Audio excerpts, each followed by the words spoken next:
आज हम एक ऐसी रहस्य की गहराई में उतरने वाले हैं जिसने सदियों से हमारी देश को उलझाया हुआ है। एक ऐसा सवाल जो हर भारतीय के दिल में है। नेताजी सुभाष चंद्र बोस के आखिरी दिन कहाँ और कैसे गुजरे? क्या वो तैवान में एक प्लेन क्रैश में शहीद हुए थे, या फिर ये सब एक बहुत बड़ा धोखा था जिसके पीछे नेताजी की कोई और नई स्ट्रैटेजी थी? तैयार हो जाइए, क्योंकि आज हम उन सभी थ्योरीज को एक्सप्लोर करेंगे जो नेताजी के अंतिम सफर पर रोशनी डालते हैं और शायद कुछ नए सवाल भी खड़े करते हैं। सुभाष चंद्र बोस एक ऐसा नाम जिसके बिना भारत की आजादी की कहानी अधूरी है। तुम मुझे खून दो, मैं तुम्हें आजादी दूंगा। ये नारा आज भी हमारी रगों में जोश भर देता है। उन्होंने आजाद भारत की पहली सरकार बनाई, इंडियन नेशनल आर्मी (INA) का नैरेटिव किया।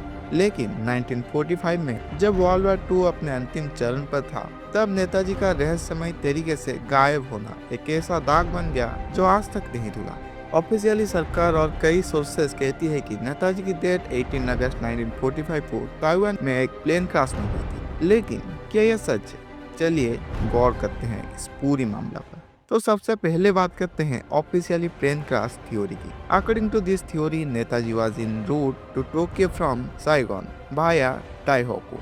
The plane, a Japanese bomber, reportedly crashed shortly after takeoff from Taihoku airport. जो लोग इस थ्योरी को मानते हैं वो कहते हैं कि नेताजी को गंभीर रूप से जलने के बाद टाइहोकू के मिलिट्री हॉस्पिटल में एडमिट किया गया, जहां उनकी डेथ हो गई।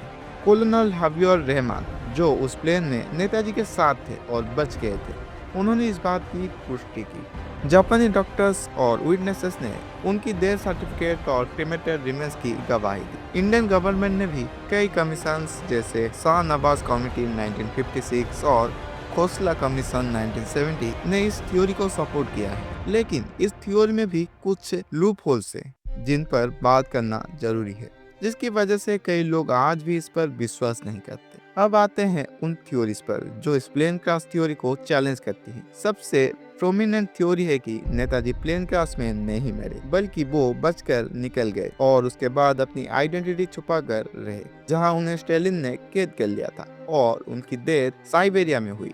एक और पॉपुलर थ्योरी यूपी के फैजाबाद में रहने वाले गुमनामी बाबा की है। कई लोग मानते हैं कि गुमनामी बाबा ही नेताजी थे, जो गुप्त रूप से अपने जीवन व्यतीत कर रहे थे। मुखर्जी कमीशन 1999 से 2005 ने अपनी रिपोर्ट में साफ कहा था कि नेताजी की डेथ प्लेन क्रैश में नहीं हुई थी और गुमनामी बाबा नेताजी नहीं थे। इस रिपोर्ट को तो सरकार ने रिजेक्ट कर दिया, लेकिन इसने जनता के दिमाग में और सवाल खड़े कर दिए। इन थ्योरीज के पीछे रीजन क्या है? एक तो यह है कि नेताजी की बॉडी या उनके रिमेन्स कभी इंडिया वापस नहीं लाया गया।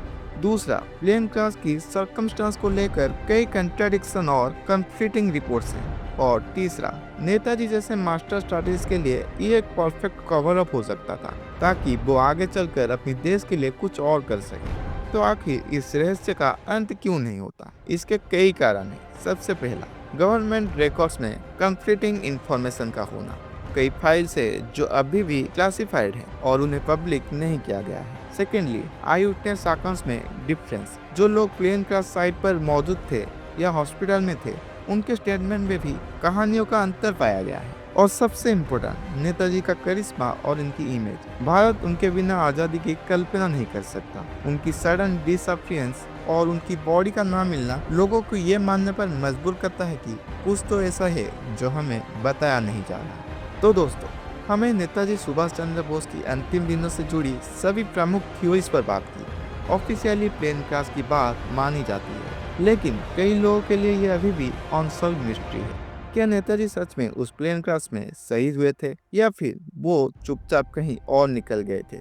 क्या कभी ये रहस्य पूरी तरह से सुलझ पाएगी, या यह हमेशा एक अधूरी कहानी बनकर रह जाएगी? एक बात तो पक्की है, नेताजी सुभाष चंद्र बोस अमर है। उनकी लेगेसी, उनका देश प्रेम और उनकी बलिदान हमेशा हमारे साथ रहेगा, चाहे उनके आखिरी दिनों का रहस्य कभी सुलझे या ना सुलझे। आपका क्या ख्याल है इस बारे में?